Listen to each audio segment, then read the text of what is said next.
এই ভিডিওতে দিয়ে দেবো বন্ধুরা। প্রতিটি প্রশ্নের মান 2। তো প্রথম প্রশ্ন, বহির্জাত প্রক্রিয়ার মাধ্যমে ভূমি কিভাবে সমতলে পরিণত হয়। এই যে এখান থেকে প্রশ্ন কিন্তু শুরু হচ্ছে। প্রথম স্ক্রিনে তোমরা দেখতে পাচ্ছ যে প্রশ্নগুলো, সেগুলোকে কিন্তু লিখে নেওয়ার চেষ্টা করো। এটাই কিন্তু তোমাদের ফাইনাল সাজেশন। প্রথমেই মান 2-এর প্রশ্নগুলো দিয়ে দিচ্ছি, ঠিক আছে। মান 2-এর প্রশ্নগুলো এক এক করে করতে থাকো, তারপর কিন্তু তোমরা অন্য প্রশ্নগুলো কিন্তু করবে, ঠিক আছে। টোটাল 8টি প্রশ্ন। এই 8টি প্রশ্নের মধ্যে 8টি প্রশ্নই কিন্তু খুব গুরুত্বপূর্ণ। এরপর 9 নাম্বার থেকে 17 নম্বর অবধি দেখতে থাকো।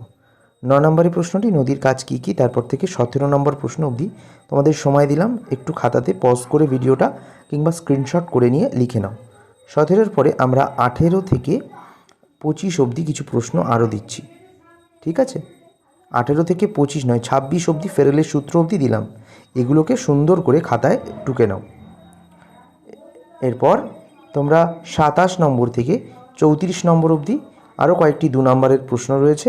মাধ্যমিকে 2024 সালে ভূগোলে কিন্তু এবারে অবশ্যই আসবে, এগুলোও প্র্যাকটিস করো। এরপর আমরা 35 নম্বরে যে প্রশ্নটা দিয়েছি, প্রতীপ ঘূর্ণপাত কাকে বলে, এখান থেকে একেবারে পুনর্রপ্তানি বন্দর কাকে বলে অবধি সমস্তটাই 2 নম্বরের প্রশ্ন। এগুলোকে টুকে নেওয়ার চেষ্টা করো, ঠিক আছে। ক্লিয়ার।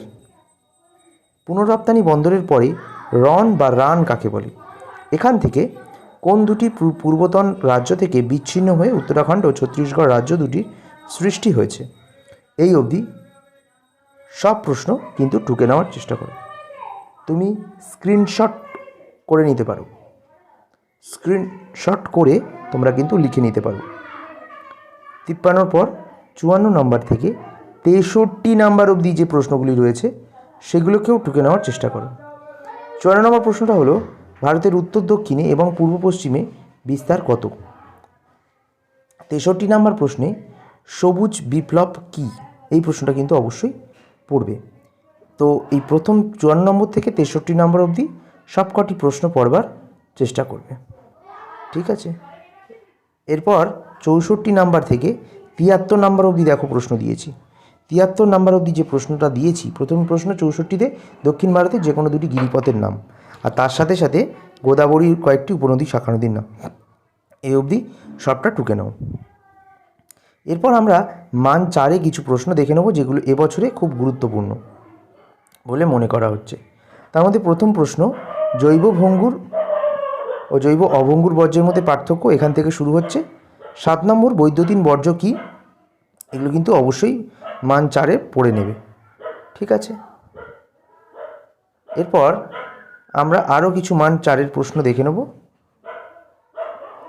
মান 5-এর প্রশ্ন। এগুলো বায়ু প্রবাহের থেকে শুরু করে এই প্রশ্নগুলো যেগুলো ফুটে উঠছে স্ক্রিনের ওপরে, এগুলো কিন্তু অবশ্যই তোমরা মান 5-এর জন্য প্র্যাকটিস করবে বা পড়ে নেবে। আর সব প্রশ্নের উত্তরে কিন্তু ছবি আঁকা কিন্তু মাস্ট।